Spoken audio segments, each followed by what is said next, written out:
أشهد أن لا إله إلا الله.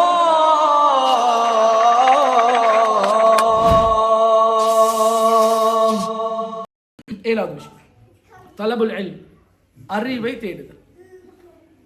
அல்லாஹ்வின் தூதர் ஸல்லல்லாஹு அலைஹி வஸல்லம் இதை பற்றி சொல்லக்கொள்ள, மன் ஸலக தரீகன் யல்தமிசு ஃபிஹி இல்மன், யாரு கல்வியை தேடி போறாரு, படிக்கிறதுக்காக வேண்டி வெளியே போறாரோ, ஸஹலல்லாஹு லஹு தரீகன் இலல் ஜன்னah, அல்லாஹ் தஆலா அவருக்கு சொர்க்கம் போறதுக்குரிய வாசலை லேசாக்கி கொடுக்குறான். எப்படி? அல்லாஹ் தஆலா கேட்கிறான், குல் ஹல் யஸ்தவில் லதீன யஅலமூன வல்லதீன லா யஅலமூன், படிச்சாக்களும் படிக்காதாக்களும் சமமா? அது ஈக்குவல், ஒரு காலம் இல்லை. அதே மாதிரி அல்லாஹ்வின் தூதர் ஸல்லல்லாஹு அலைஹி வஸல்லம் சொன்ன ஹதீஸ் தான், தலபுல் இல்மி ஃபரீதா அலா குல்லி முஸ்லிம், ஒவ்வொரு முஸ்லிமிற்கும் கல்வியை தேடுறது வந்து ஃபர்த். நாங்கள் தான் பிரித்து வச்சுக்கிறோம் உலக கல்வி மார்க்க கல்வி. இஸ்லாத்தில் அப்படி இல்லை. உண்மையிலே உங்களை எந்த கல்வி சொர்க்கத்துக்கு கொண்டு போகுதோ அதை தேடிக்கோங்க. அதுதான் இஸ்லாத்தில் வழிகாட்டு. ஸோ எங்களுக்கு எது பிரயோசனமாயிருக்கும், எது அல்லாஹ் தஆலா விட்டு எங்களை தூரமாக்காம இருக்கும், எது எங்களை சொர்க்கத்துக்கு கொண்டு போகும், அது எந்த கல்வியாக இருந்தாலும் பிரச்சனை இல்லை. அப்போ குர்ஆன் ஹதீஸ் படித்தால் மட்டுமா சொர்க்கம் போயிடும்? ஒரு டாக்டர் போகலாவா? ஒரு ஆஃபீஸ் போய் போகலாவா? போகலும். எந்த இடத்துல இருந்து அந்த கல்வியால் நான் இந்த சொசைட்டிக்கு இல்லாட்டி இந்த இஸ்லாமிய உம்மாக்கு இல்லாட்டி ஈவன் உலகத்துக்கு நான் என்ன செய்கிறனோ அதுதான் என்ன சொல்லப்படுவோம். அப்போ எங்களுக்கு நாங்கள் ஆல்ரெடி பார்த்தோம், சொர்க்கத்துக்கு போகிறது ஷஹாதா முக்கியம். அல்லாஹ்வின் தூதர் ஸல்லல்லாஹு அலைஹி வஸல்லம் இறங்கின முதலாவது வார்த்தை இக்ரா. அப்போ அல்லாஹ் தஆலா சொல்லி கேளுமே, நீங்கள் ஃபர்ஸ்ட்டுக்கு கலிமா ஷஹாதாவை சொல்லுங்க. பார கொஷின் நியாயம் தானே? என்ன சொன்னா, அல்லாஹ்வோட தூதர் அவர் ஒரு உம்மி நபி. உம்மின்னா எங்களுக்கு தெரியும், எழுத தெரியா, படிக்க தெரியா, வாசிக்க தெரியா, அப்படி ஒரு நபி. அப்போ ஃபர்ஸ்ட்டுக்கு ஒரு ஆளுக்கு நீங்கள் ஃபர்ஸ்ட்டுக்கு கலிமா ஷஹாதாவை சொல்லுங்கன்னு சொன்னால் அவருக்கு என்ன விளங்க போகுது? விளங்காது. இஸ்லாத்துக்கு வந்த நிறைய ஆட்கள்கிட்ட சிட் பண்ணி உட்காந்து கேட்டு பாருங்க, நீங்கள் ஏன் இஸ்லாத்துக்கு வந்தீங்க, ஏன்னா அவர் பிரைன் வாஷ் பண்ணினாரு, இஸ்லாத்தை பற்றி சொன்னார், அப்படி சொல்ல மாட்டாங்க. இஸ்லாத்தை படித்து விளங்கினேன். நாங்கள் பார்க்கலும் இன்றைக்கு நிறைய யூனிவர்சிட்டிஸில் வெளியே இடங்களில் சில வெஸ்டர்ன் ஸ்காலர்ஸ் வந்தது என்னதுக்கு தெரியுமா? இஸ்லாத்தை நாசமாகுது. இப்போ இஸ்லாத்தை படித்தேன், ஆனால் காலப்போக்கில் டைம் போக போக அவங்களுக்கு இஸ்லாம் விளங்கிடுச்சு. ஸோ இஸ்லாத்துக்கு மாறிட்டாங்க. ஸோ ஆரம்பத்தில் நீங்கள் களிமா சொல்லுங்கண்டா ஏலாம். ஸோ இஸ்லாத்தில் பாயிண்ட் அதுதான். அப்போ படிக்காத ஒரு ஆளால் சமூகத்தை லீட் பண்ணலாம், படிக்காத ஒரு ஆளால் சமூகத்தை கொடுக்கலாம், படிக்காத எங்களால் சொர்க்கத்துக்கு போகலாம். இதுதான் இந்த கன்செப்ட். எனவே எங்கள்கிட்ட பிள்ளைகளுக்கு நாங்கள் சொல்லுவோம், சொர்க்கத்துக்கு போகிறதுக்கு படிங்க. சொல்லி கொடுத்தா புள்ள படிக்கும். நாங்கள் சொல்லி கொடுக்குற ஓதுங்க, பார்க்குறேன், என்ன ஹதீஸ் பாடமாக்கிறீங்க, என்ன சூறா பாடமாக்கிறீங்க, நான் விளங்காது பிள்ளைக்கு. அவங்களோட வயசு வரணும், வயசு வரும் வரைக்கும் கொடுக்கணும், அதை தெளிவாக கொடுக்கணும். என்ன நோக்கத்துக்கு படிக்கிறீங்கன்னு விளங்கப்படுத்தணும். அப்போ தான் எங்களுக்கு சொர்க்கம் போயிடும்.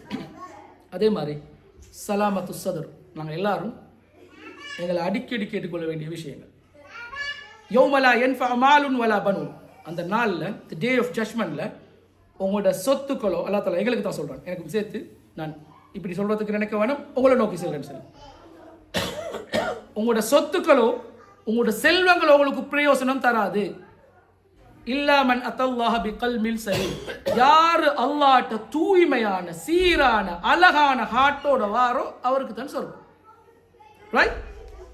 அதே மாதிரி அல்லாஹ்வின் ஸல்லல்லாஹு அலைஹி வஸல்லம் அவரோட ஹதீஸ், அலா வ இன்ன ஃபில் ஜஸதி முத்கா, உங்களோட உடம்புல ஒரு சின்ன துண்டு ஒன்றுக்கு, ஒரு சதை துண்டு. ரைட்? இதா சலுஹத், அந்த சதை துண்டு ஓகேன்னு சொன்னா, சீராச்சுன்னு சொன்னா, சலுஹல் ஜஸது குல்லு, உங்களோட முழு உடம்பும் சரியா போய்த்திடும். வ இதா ஃபஸதத், அது மோசமாச்சுன்னு சொன்னா, ஃபஸதல் ஜஸது குல்லு, முழு உடம்பும் நாசமாயிடும். அலா வஹியல் கல்ப், அறிந்து கொள்ளுங்கள், அதுதான் ஹார்ட்.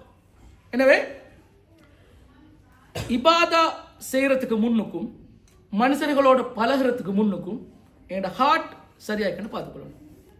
பொறாமை, கோல் சொல்வது, கருமித்தனம், கஞ்சத்தனம், தேவையில்லாத பழக்கங்கள், இதில் இருந்து நாங்கள் ஒன்றாவது வெளியே வரணும்.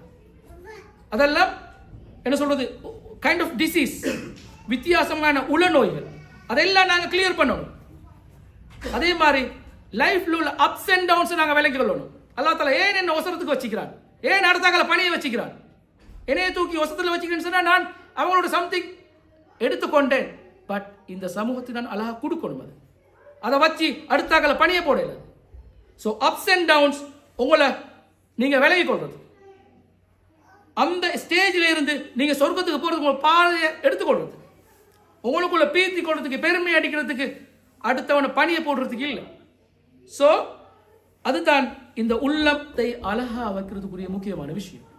அதுதான் எங்களை சொர்க்கத்துக்கு கொண்டு போகும். எனவே எங்களோட தனிப்பட்ட விஷயங்கள்ல, சமூக சம்பந்தப்பட்ட விஷயங்கள்ல விட்டு கொடுத்து பொறுமையா நிதானமா அழகா நடந்து கொள்ளும். அது இல்லாட்டி அழகான சமூகம் ஒன்று உருவாக்கிடும். அல்லாஹ்வின் தூதர் ஸல்லல்லாஹு அலைஹி வஸல்லம் அவங்க உருவாக்கின ஒரு பியோ சொசைட்டி, சமூகம், உம்மா, அந்த சஹாபாக்கள். காரணம் என்னண்டா, அவங்ககிட்ட ஈமான் முழுமையா இருந்துச்சு, சகோதரத்துவம் முழுமையா இருந்துச்சு. இந்த ரெண்டும் ஒன்று சேராட்டி நாங்கள் எத்தனை அமைப்புகள் தொடங்கியும் வேலை இல்லை, எத்தனை அமைப்புகளை ரன் பண்ணியும் வேலை இல்லை. சகோதரத்துவம் இருந்தா ஈமான் இல்லாம போனா எப்படி உடையும்? ஈமான் இருக்குது, பிரதர்ஹுட் இல்லை, உடையும். ஸோ அப்படியான ஒரு சமூகம் ஒன்று வரணும்னு சொன்னா எங்களுக்கு தெரிஞ்சுக்கணும், உங்களுக்கு எத்தனை பிள்ளைகள், உங்களுக்குள்ள பிரச்சனை என்ன, ஏன் நீங்க டல் ஆகிக்கிறீங்க. அதுக்கு தானே மனுஷனை படிச்சுக்குது, வாயப்படைச்சிக்குது, மிருகங்களோட அழகான நாக்க தந்திக்குதுன்றதுக்கு. பேசுங்க, தாரூஃப், அறிஞ்சு கொள்வது, ஹுவல் இஸ்லாம், அதுதான் இஸ்லாம். எங்கிட்ட எத்தனை பேர்கிட்ட ஒரு அழகான ரிலேஷன்ஷிப் இருக்குது. வாரம் பெருநாளைக்கு இதாக்குறோம், எங்களுக்கு ஒரு குரூப் ஒன்று இருக்குது, பேசுகிறோம் போகிறோம். அடுத்த பெருநாளைக்கு வாரோம், பேசுகிறோம் போகிறோம், பிஸி. அப்போ இஸ்லாம் சொல்லுது விருந்தோமலிக்குது, ஹாஸ்பிட்டாலிட்டி, வீட்டுக்கு கூப்பிட்டு, அதில் சொர்க்கம் போயிடும். இப்போ நாங்கள் எத்தனை பேர் கடைசியாக எங்களோட வீட்டுக்கு எப்போ விசிட்டர்ஸ் வந்த, நாங்கள் எத்தனை பேர் எப்போ விசிட் பண்ணின, எங்களுக்கும் அவருக்கும் ஆரம்பத்தில் தொடர்பு எப்படி இருக்குது. ஸோ இதுக்கு எல்லாத்துக்கும் காரணம் இந்த ஹார்ட். இந்த ஹார்ட் சில விஷயங்கள் எடுக்குது இல்லை, அவங்க வந்தா கரைச்சல், அவங்களோட பிரச்சனைக்குள்ள போனா கரைச்சல், எல்லாரையும் நாங்கள் எடுத்து வீட்டுக்குள்ள போடுறல. இப்படி அல்ல, மனுஷரை அழகா கேட்டகரைஸ் பண்ணி வச்சுக்கொள்ளணும், அதுக்கு ஏற்ற மாதிரி தான் சொல்லணும். இப்போ ஒரு சமூகத்தில் பேசக்குள்ள அவங்களோட நாலேஜ் எப்படி இருக்கும், விஸ்டம் இருக்கும், அப்படி தான் பேசணும். கஷ்டமான ஆக்கள்கிட்ட போய் ஜக்காத்தை கொடுங்கண்டா அவனுக்கு தின்னவே வழி இல்லை. ஒரு விஷயம் அவனோட தலைக்குள்ள போவாட்டி எப்படி இஸ்லாத்தை கொடுக்குற, அவங்களோட விளங்காம ஒரு விஷயமும் செய்யலை. ஸோ பேசிக் இந்த ஹார்ட். எனவே சொர்க்கம் வந்து ஈஷான விஷயம், தூய்மையான ஹார்ட் உள்ள இருக்கிற இடம். ஸோ நாங்கள் சொர்க்கம் போகணும்னு சொன்னால் எங்களோட ஹார்ட்டை தூய்மையாக வைக்கவே வேணும். நல்லா தஆலா சொல்றானே, யௌம லா யன்ஃபஉ மாலு வலா பனூன் இல்லா மன் அத்தல்லாஹ பிகல்பின் சலீம். உங்களோட செல்வம், பிள்ளைகள் ஒன்றிலையும் பிரயோசனம் இல்லை, யார் பியோ ஹார்ட்டோட என்ன சந்திக்கிறாங்களோ அவங்கள தவிர. ரைட்? எனவே தப்பெண்ணம் வரையிலும், தப்பு அபிப்பிராயம் வரையிலும் மனுஷன், பட் அதை கரெக்ட் பண்ணிக்கொள்ளணும். ரைட்? அதே மாதிரி எங்கட வாழ்வை நாங்கள் மாற்றிக்கொள்ளணும். அந்த ஈமானும் அந்த தூய்மையும் எங்களோட லைஃப்பில் வந்தால் நாங்கள் சொர்க்கம் போயிடும். أشهد أن محمدا رسول